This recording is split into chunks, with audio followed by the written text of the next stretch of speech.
Masih hangat pemberitaan kejadian mengejutkan terkait KA berantas di Semarang menabrak truk yang terjebak di perlintasan rel. Banyak fakta bikin heboh yang terjadi sebelum dan sesudah kejadian naas tersebut. Beruntung dalam kecelakaan tersebut tidak ada korban jiwa berkat arahan masinis dan asistennya yang mengarahkan penumpang gerbong depan untuk pindah ke gerbong belakang. Usai evakuasi dan olah TKP yang dilakukan kepolisian setempat, masinis dan asistennya pun menuai pujian dari netizen.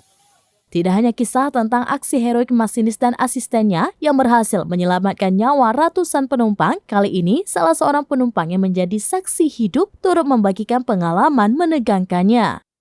Diunggah di akun TikTok @rizkia.glamlens, ia menceritakan detik-detik menegangkan saat masinis mengumumkan KA yang ia tumpangi akan menabrak truk. Dalam narasi video yang dia unggah, Rizkia mengatakan dirinya saat itu duduk di set paling depan pada gerbong satu penumpang. Ia tak pernah membayangkan kejadian naas itu akan menimpanya dan penumpang lain. Beruntung berkat arahan cepat dari masinis dan asistennya kepada penumpang gerbong depan agar pindah ke gerbong belakang, Rizkia dan ratusan penumpang lainnya selamat tanpa ada korban jiwa.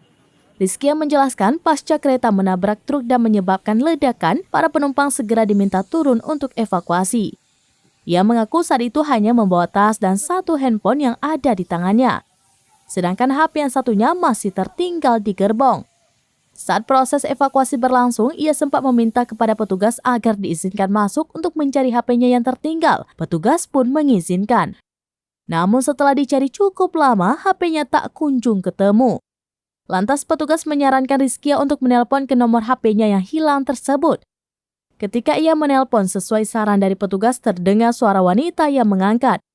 Ternyata secara tak sengaja HP Rizkia terbawa di dalam tas penumpang yang lain. Tak lama setelah dikirimkan lokasi rumah wanita tersebut, Rizkia dan keluarga menjemput HP itu dan melanjutkan perjalanan ke Solo. Rizkia mengaku tak berani melanjutkan perjalanan ke Solo dengan kereta karena masih merasa trauma.